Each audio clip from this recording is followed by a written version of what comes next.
How's it going, everyone? Can everyone hear me? Am I mic'd up? Sound check? So if I say good morning? Okay, now you're ready for it. Good morning? Good morning. Oh, man, it's 9 a.m. and you're ready. Give it up for Jake for putting this event together. Yeah. Give it up for RVAsec. Let's do it one more time.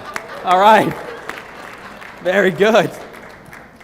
Give it up for me. Give it up for me for giving it up. All right. And that's my time, everyone. It was great to meet you. And no, I've actually got some things to talk about. We're going to be serious for a little bit.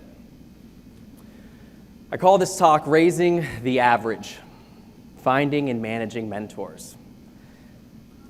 So who out here has a mentor? If you can just show of hands. Oh, that's good.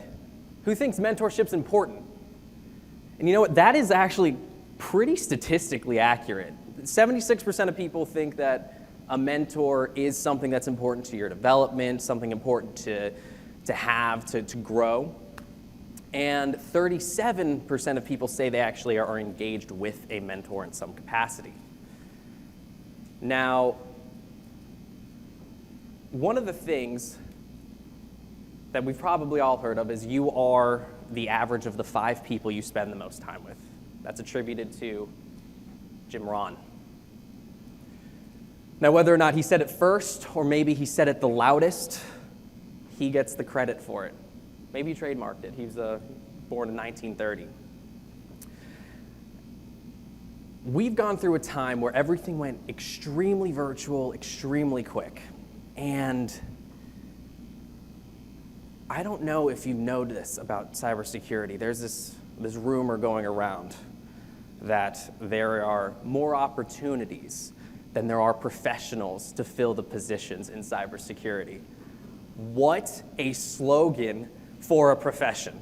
Because you're like, I'll do that. I'll go work somewhere. And there's tons of money in cybersecurity. Sweet. I'll also do that. And then the moment that you get motivated and you're like, I'm ready, I'm a volunteer, but I'd like to get paid, I'm a mercenary, then you hit this immediate roadblock.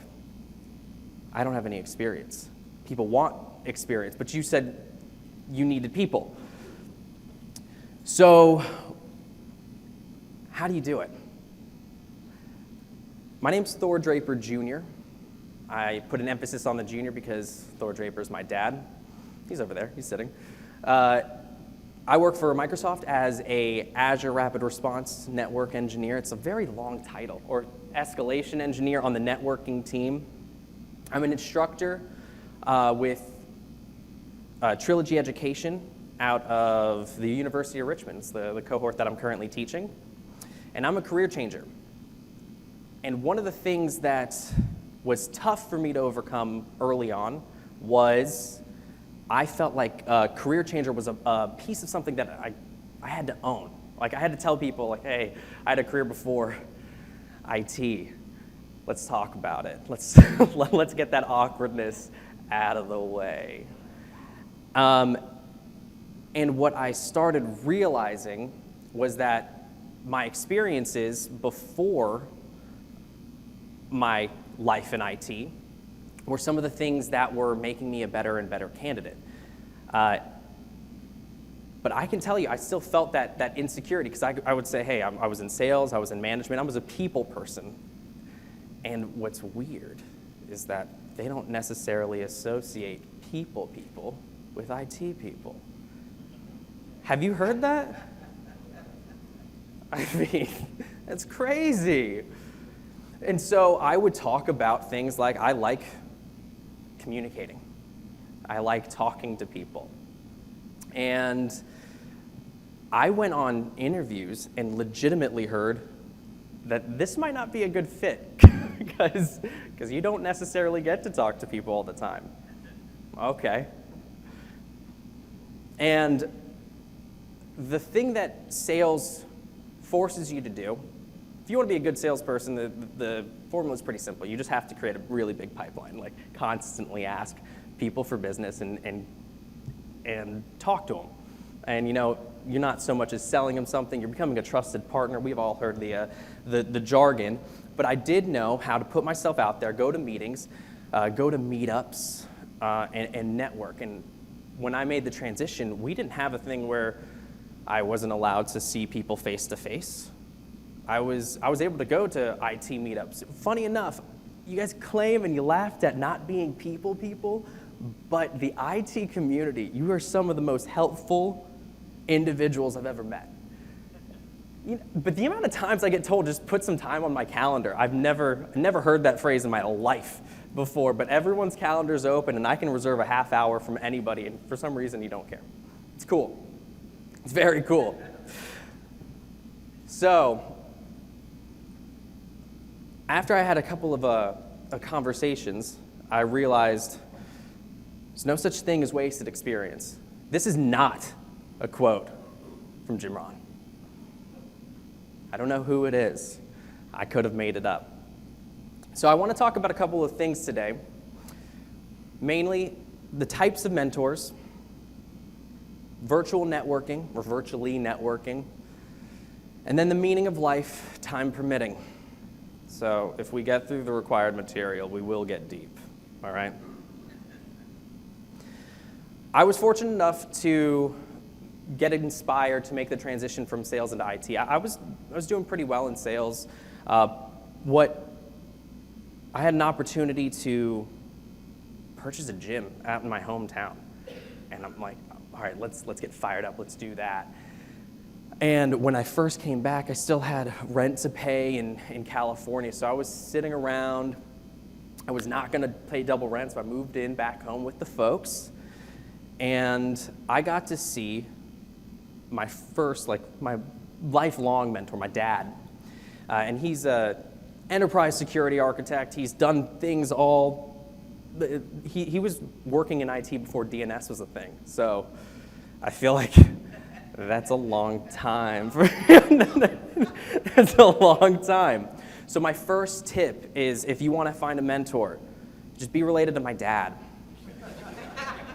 We're taking applications. I have an older sister. She's lame. She doesn't do IT. But I had him as this kind of arrow. One, he could tell me what he really saw the marketplace doing, what he saw, where the opportunity was going to be, not just today, but in a couple of years. And I could just kind of attack all of his friends and ask them for advice unsolicited. So I had one resource that was kind of my foothold, and man, did I try to make the most of it. What I realized as I started talking to him and some of his peers is that I had a career strategy. So there were things I knew I wanted to do, and then the amount of things that I knew how to do was smaller.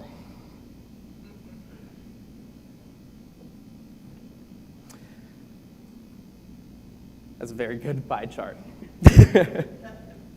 So I started realizing that there's a couple of mentors that you can identify.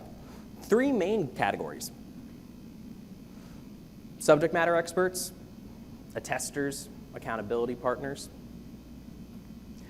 Those 3 stood out to me because you would find either, we'll define them here in a moment, but you would see people in different career stages, whether or not they're experts in their field, they're leading talks, they're thought leaders.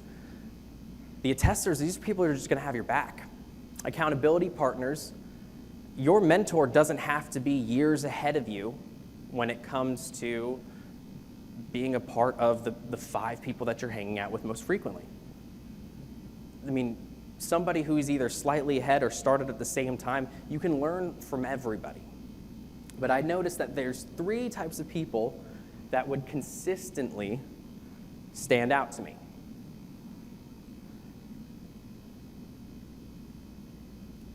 Experience is the best teacher. This is still not Jim Rohn, but nobody said it had to be your experience. So when it comes to subject matter experts, these people are highly knowledgeable in the field. They're ideally working in the position that you want. So once you start having these conversations, let's take cybersecurity as I want to break into it. Cybersecurity is a super large domain. There are so many avenues that you can take, and how do you know exactly what you want? How can you build a strategy on becoming something without defining what that end goal looks like? What does success look like to you? And I'll tell you, the first thing I thought that I wanted to do, my life strategy was to do the opposite of what my dad did. I avoided IT. That's why I didn't have that career at first. I thought, that's his life. I'm going to do my own thing. And I did my own thing. But man, the apple doesn't fall far from the tree, and I think I was just ignoring a passion for a long time. Well, when I started realizing that I wanted to get into IT, I still went with my default. He's in networking. So I said, I don't want to do that. I don't want to be a networker at all, because I don't know what that means yet, and I also don't want to do what my dad does. So I wanted to be a pen tester. I saw Mr. Robot. I'm like, this is it. I talk to myself sometimes. All right. See me after class. No. Heckling's encouraged. So with pen testing, there's a lot of great resources out there, and then I decided to talk to a pen tester and see what their day-to-day was like, and their routine, and how they do the same thing over and over again. They have a really great process, and man, does it sound interesting for someone else. But I would have not known to have a pivot moment and go somewhere else if I didn't have that initial conversation, if I didn't speak to somebody who was talking or who was living that day to day. And if that person didn't take time and tell me, one, toss 30 minutes on my calendar, and they weren't open to discussing what they were doing, I would have been investing a lot of time on something that was never going to bear fruit. A fun fact about subject matter experts, you'll hear this every single time. My career path's been a bit unusual. Hey guys, technology's been invented so fast. All of your careers are unusual. Everyone has an unusual career. Not to downplay it. When you hear that, just smile and say, I bet, and thank you for taking the time to talk with me. But it's comforting knowing that regardless of where you're at, you can do something significant. And what's great about these unusual career paths is that in all likelihood, you're building one out for yourself as well. If you think, and I know not everybody in here is immediately searching for a mentor, but if you think that your career path is so unusual that you couldn't possibly be helpful to anyone, I guarantee you, you can. So this talk is mainly targeted towards those people who are in that career-changing position, who are trying to break in, but I also hope for the rest of you, I just know, simply by being here, talking to other people, you have something to add. So hopefully this also encourages you to become a mentor. Our next category are the attesters, and by definition, this wouldn't be a talk if I didn't give you a Merriam-Webster. These are people who are going to vouch for you. So your subject matter experts, you're gonna just drain them for information. In all likelihood, their time is very, very precious, and you're not gonna be able to meet with them every single month. You might not be able to meet with them every single quarter. So you wanna go into those meetings and maximize that time. Your attesters, these are gonna be the people that you're gonna feel comfortable saying, hey, can you give me a referral on LinkedIn? Can you write one of those things? You ever been given that chore? Yeah, that's a chore. But it's valuable. You want to build this relationship. You want to meet them a lot more frequently. You want to be comfortable enough having a coffee or a lunch with them. This person's going to legitimately add immediate value to your job hunt. The attester is going to be that person who will give you their phone number to be a reference, and they might answer if a headhunter actually does verify. That's a new thing that's happening now. And then the third type are your accountability partners. And this is pretty straightforward. This is your peer or somebody slightly ahead of you in the same field. Some of the most successful relationships are those early ones while you're going through training.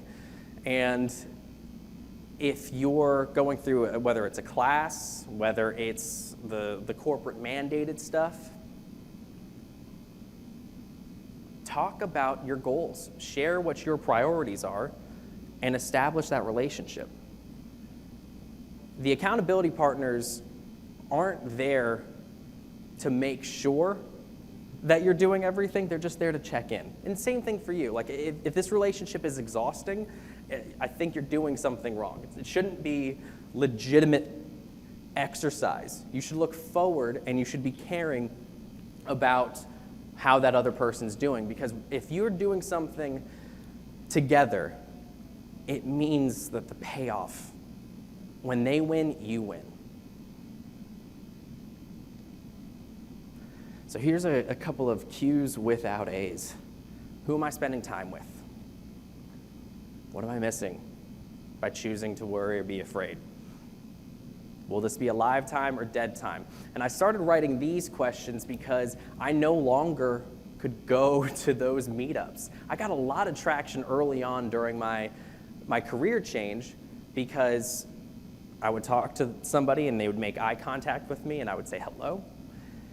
And you'd have a conversation after that. And then the moment that everything shut down, I didn't get any of that.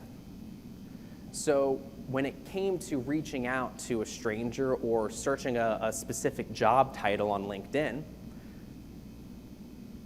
it's a little nerve-wracking if you see somebody posting content, they've done something, and then you're just going to shoot them a random message saying, hey, I'm a stranger. I'm trying to get into the field, and I see that you have a job title, and I looked up the salary on Glassdoor. Those things interest me. But by holding yourself back, you'll never see what's on the other side of that door. And then the alive time or dead time, I just wanted to put myself in a state of momentum. If you're having those conversations, I mean, sometimes when you have that great conversation with somebody and they give you that little nugget of inspiration, it feels like you have momentum, whether it's real or not. But if you can always make your time feel alive,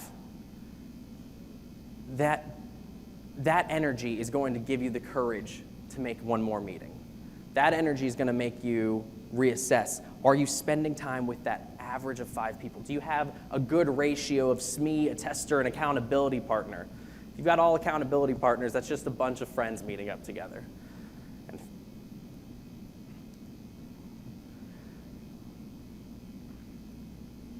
it's not what you know, it's who you know. And you can choose this. Right now, we have the ability to create these relationships in a targeted way. I mean, I think right now we have the ability to control this virtually more so than we ever did before, because it forced us all to get more comfortable with video chat and setting up a Zoom call. We can now virtually network. And some of the things I want to talk about specifically are where to find these people to reach out to, what to say when you're reaching out, how to set the appointment up, what to say when you're reaching out again, apparently. That's how important that is. Is it a typo? We'll find out. I might have that slide twice. And then the thank you and follow up. But this is the actual process. Search for the person, talk to the person, set the appointment up, nail the appointment, and then thank them, and make sure that you do something to follow up again. It's great that you did it one time, but to have this effective relationship and mentorship and pursuing it, it is building a relationship. And the mentors will always say that we learn just as much from our mentee relationships as we do the mentees learning from us. So just know that there's something in it for you. So where do you find these people? Reaching out to speakers from webinars on YouTube. Experts live there. If you have a speech on YouTube, or you see somebody who has a speech on YouTube, they really care about it. I think this is going to go on YouTube. If anybody comments it from this room, I will be so stoked. Did you guys see that tweet that went out saying that I was going up on stage at 9? I did. I liked it. But you only put together these talks about stuff that you're passionate about. So if you see somebody putting together a talk about CMMC, if you see somebody putting together a talk about where the industry is going or some type of strategy or technology, that person really, really cares about that topic. Some of the most success that I've had was reaching out to people from these YouTube webinars, because all of these events now are recorded and they're put out there. I reached out to somebody who had a CMMC talk. I talked to one of the assessors, the provisional assessors. I think there's only about 100 of them out in the country. And that was one of the first ones that I used for a webinar, and I think the request was just as awkward as it possibly could be. It was like, hey, I watched this. Can I talk to you? And the surprising part, you know, on the second slide on most of these things, I didn't include my email because, you know, I forgot I was going to bring this point up. But a lot of them, people put their name on their slides on who the presenter is. They'll include some contact information, and that's because they want you to contact them. It's okay. I included my name. You can find me. So, and I made sure to put Junior because otherwise you'd find my dad. And they want to be reached out. They put this together, so that's one of the best resources is actually following up with these people who are putting together webinars. Meetup, virtual conferences, in-person conferences. The organizers of the events, the Jakes of the world. Those people are phenomenal resources. Anyone who puts together an event or a talk, at these virtual conferences, you want to actually speak to the person who knows everybody. You're not strictly using every single person, but what you're trying to do is in these relationships, you want to get better at these conversations, but two, you want to make sure that you're discovering what you really want. Again, that cybersecurity job domain is so large that until you start having specific conversations and learning about what people do, what their day-to-day is like, what their future, what things that they care about, if they line up with what you care about, then you can make the most out of those relationships. You can start filling out what your destination looks like. And I wrote, be Jim at parties. If you're going to these virtual events and you're not that comfortable, remember, Jim from The Office, he goes in there, makes jokes, he tries to be memorable real quick, and then he takes off. Take someone's name, introduce, and if you feel more comfortable writing something, which I think we do, then take your time, formulate your plan, and then reach out to them. So what to say when you're reaching out? And this was my actual LinkedIn message. My name's Thor. I saw your YouTube video. I want to know if I could pick your brain about the subject. I don't know why I wanted to redact that part from you all. And I know this seems a little out of the blue, but how else are we supposed to network in a virtual world? And I sent that out to what felt like 30 people a week. And I got responses from a lot, and there was a lot that ignored me. And you know what? I started, well, I'll be honest, at first I was hurt by everybody who ignored me. Like, you can't even tell me you don't want to talk to me. But then I realized that's probably the best way to save time. I mean, your mentor relationship is going to be based off of a foundation of communication. So if the person doesn't have time for you to even discuss just the smallest of details, then that saves you time. And the people who responded to this, I still kind of use something. You only have like 180 characters if you're reaching out to somebody for the first time, so, or maybe 300. But the ones who do, you know that you're going to have a great conversation because they're okay with you picking their brain. The way that I suggest you set up that appointment, half hour or an hour.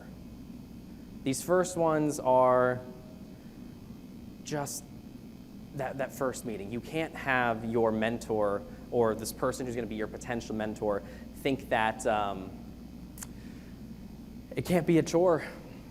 You're ultimately asking them for their knowledge. And the reason that our SMEs and those people who are super ahead in those careers, their salaries aren't just based off of what they do, but it's based off of what they've done.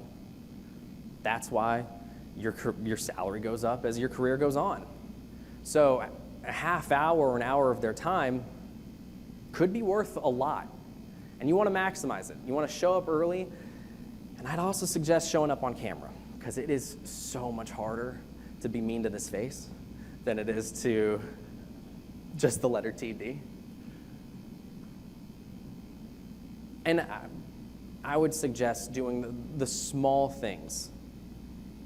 The small things like, if you can be on video, be on video. If you can set up a call, and you can't be on video, then at least talk to them. If you can't talk to them, then you go down the chain and you write. It's going to be tough to have a mentorship where they're just a pen pal, but hey, do you. And then the thank you and follow-up. Summarize, thank them for their time, mention takeaways and action items, keep in touch and set a date. This is probably the most important part of establishing that great mentorship relationship. So when you're setting up these calls, be targeted. All of this is about targeting your mentors, being specific with who you're going to spend. I think you can really only have 5 meaningful mentor relationships, and it's going to be a mix of those 3 mentor types. When you're targeting one of the SMEs, you want to go in there with an agenda, a specific question, something that's burning. 30 minutes goes by so fast. I started realizing that I needed an elevator pitch for my own introduction because I wanted to make sure that I was maximizing the amount of information I was getting. Because you know, the moment that you hit 25 minutes in, you're like, I want to be respectful of your time. And I had a handful of calls that I mismanaged time. That stinks. And then a handful of calls that because of that mismanaged time, I got more specific. I came in with written questions. Sometimes I tossed them to the person so they were prepared to tell me about what they saw. And I've had to constantly work on the action items because I wanted to set follow-up dates when I achieved something. You can't achieve all the time because some things take time. So sometimes it's just progress, telling them that you're going to be doing something or that what you took away, you're going to work towards, and you're going to keep them in the loop because, again, if you're not constantly taking care of these relationships, they can fizzle out.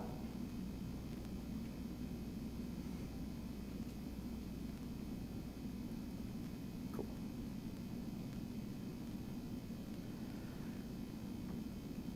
So another mentor relationship that I want to bring up, and man, I do target any role that I'm specifically looking out for. So once you find out, it's great if you know that position that you want down the line. I've talked to a security cloud solution architect over at Microsoft. And one of the ways that you need to maximize these relationships, I would give him those block questions. And then you start asking things like, what makes a good candidate for this position? Through my first mentorship relationship there, I've been able to meet hiring managers. I've been able to get invited to the security summit.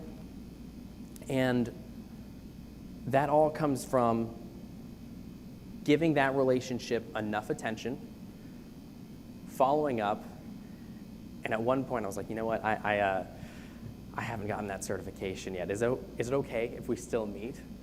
I apologized. But once you meet with somebody, they start caring about you too. So consistently, you want to have a relationship where you're consistently talking with them, keeping them up to date, and staying in the know. When my guy's name is Nathan Swift. He'll write articles. He'll do technical walkthroughs. Do them. It goes both ways.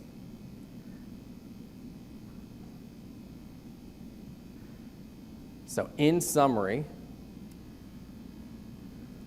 we've talked about the types of mentors, your SMEs, your attesters, your accountability partners.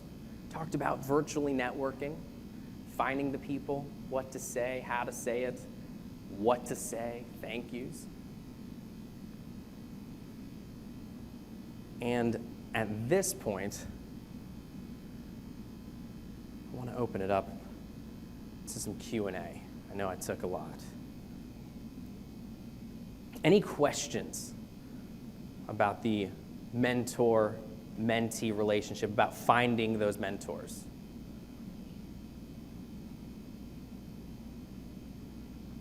Yeah.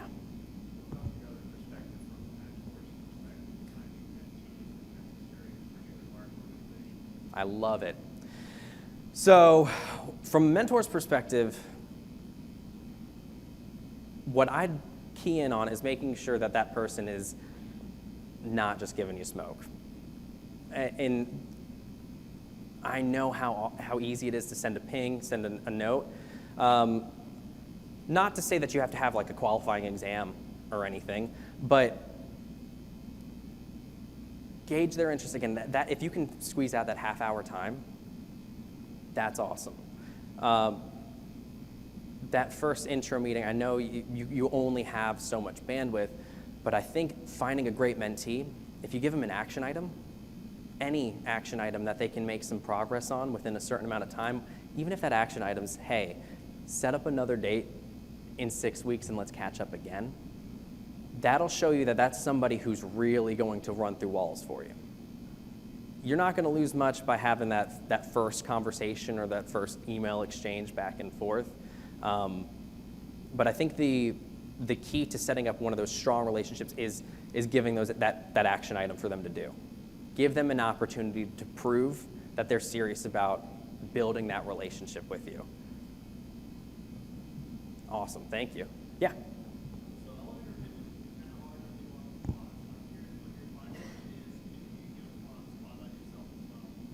The pitch to, The elevator pitch. Yeah, the 30 seconds, who I am, what I'm doing, what I'm yeah, you know what, and I constantly tweak it. I think my most recent one was, hey, I'm Thor, and one of my big career goals is becoming a cloud solutions architect. Kind of saying exactly what my immediate next step is. And then whatever's like front of mind, or like what I'm actually working on.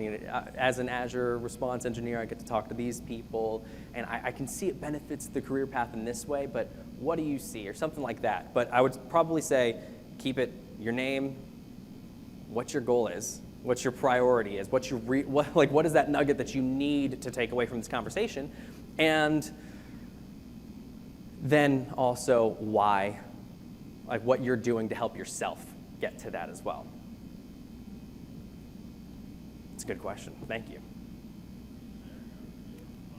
Hey, man. Well, I do this. I'm not lying. I constantly am asking for more mentorship. Yeah. Cool.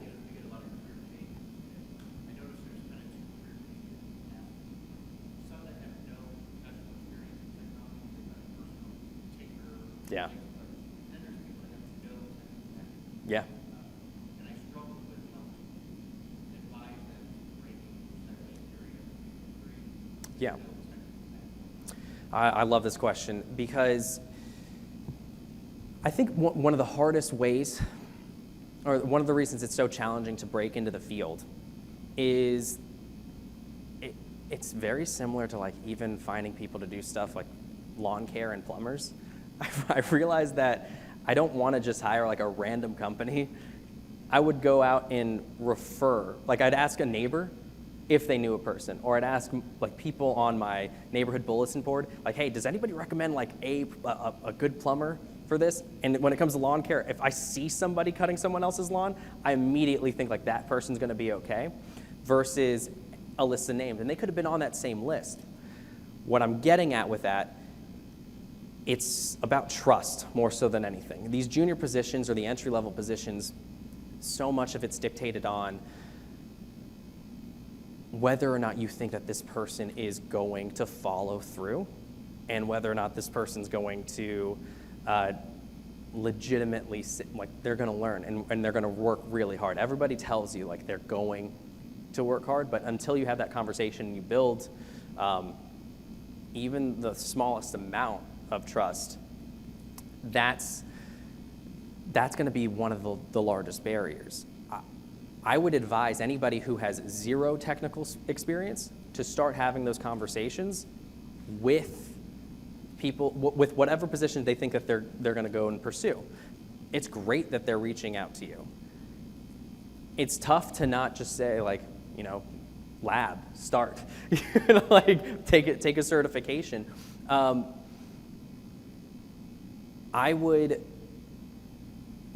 advise have conversations consistently have them with you, consistently have them with people in the domain that they think that they're most passionate about. And if you have something that you're actively working on or that you're putting together, just invite them in immediately. And because we are tinkerers, I think, in this field in general. And if you have a passion project, talk to that person and say like, hey, this is also what I'm doing. Like, you don't just do your job. Nobody exclusively is doing their job and that's it. So that would be my advice, would be reaching out. Tell them to reach out to people in that specific domain. Invite them into what you're working on as well. And because those conversations are going to open so many doors. If somebody thinks that there's an opportunity to learn, like for me, my career path, the piece of advice I was given was to work at MSPs. And the reason was MSPs still are dealing with the SMB businesses, the small and mid-sized businesses. I'd get to see municipalities, I'd get to see healthcare, I'd get to see technology, all different types of verticals.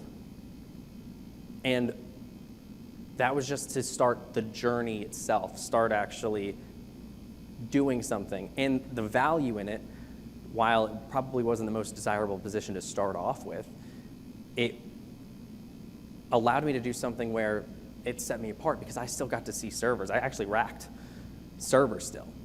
You know, you can go through the formal education, do everything virtually, and never actually see the physical equipment that the things are running on. And we're so serverless and microtransaction heavy now that nudge, because I didn't know what I wanted to do, it's just, hey, take anything and find out if you hate it. Because if you don't know what you love, you can start eliminating things by seeing what you hate enough. Cool. Does that help? All right, cool. Oh, yes.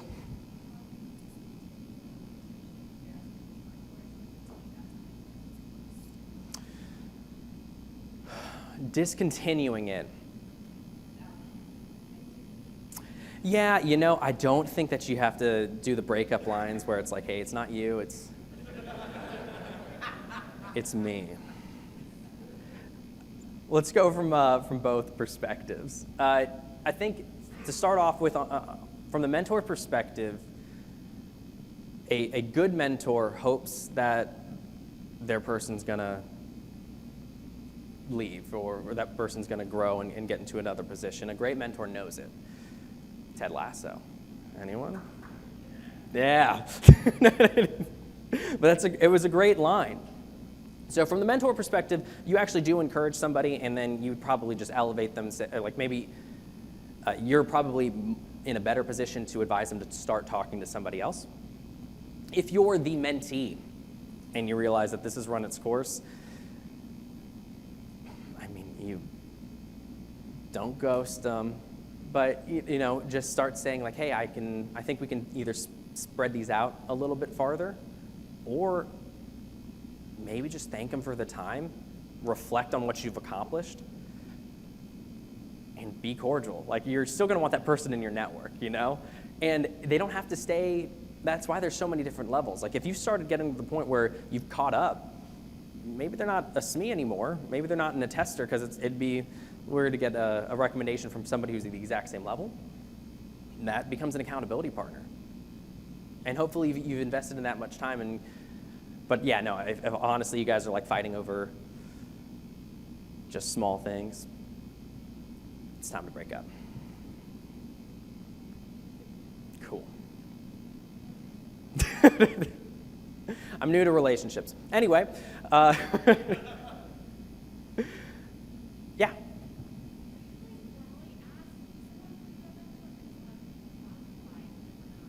You know, so I think it's implied over time.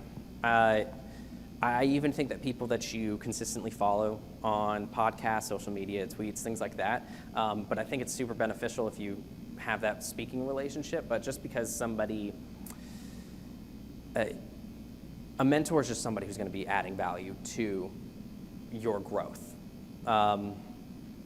It is nice, though, if you do put labels on things, because or even letting them know. I've never been upset that somebody called me their mentor. I've honestly probably done a little dance in my head, and then when the doors were closed, I was like, yeah, sweet, I did it. But yeah, if you have that formal conversation, and the way that you have that too is, I would probably say, hey, I value our talks. I consider you my mentor, and I'd love this if this was a regular thing, where that's if you're building that schedule out, so that way you can start putting advanced notifications on someone's calendar and really going from that half hour to the hour time slot, because I think that's what that label would do. Good deal. What else we got? Yeah.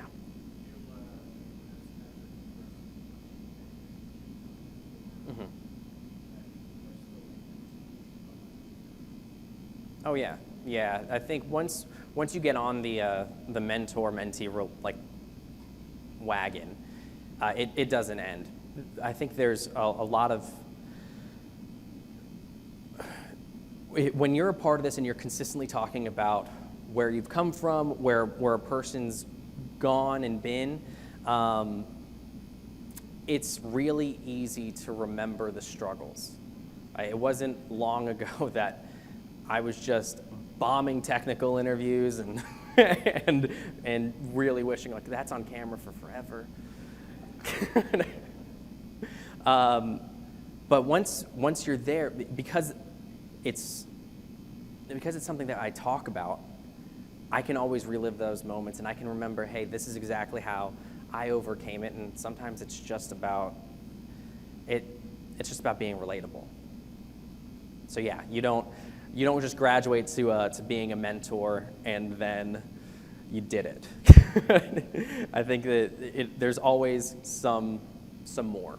And it doesn't always have to be in a work capacity too. Here it's great because we're trying to get into the field, but I'm sure it helps in every facet of life. I know it does. I think we have time for one more question. Oh, yeah.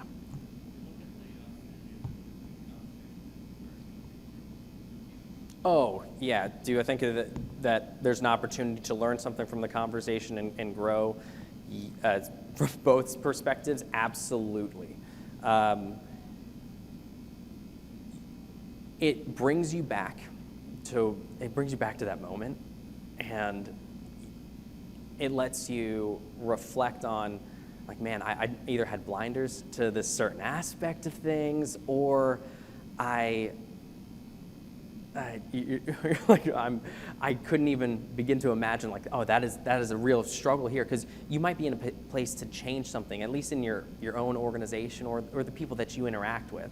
So, yeah, mentorship or being a mentor is one of the most valuable things that you can do, because it's so satisfying, and I'm telling you that you do tend to, it feels like you personally grow from establishing some of those relationships, and probably more than the mentee themselves.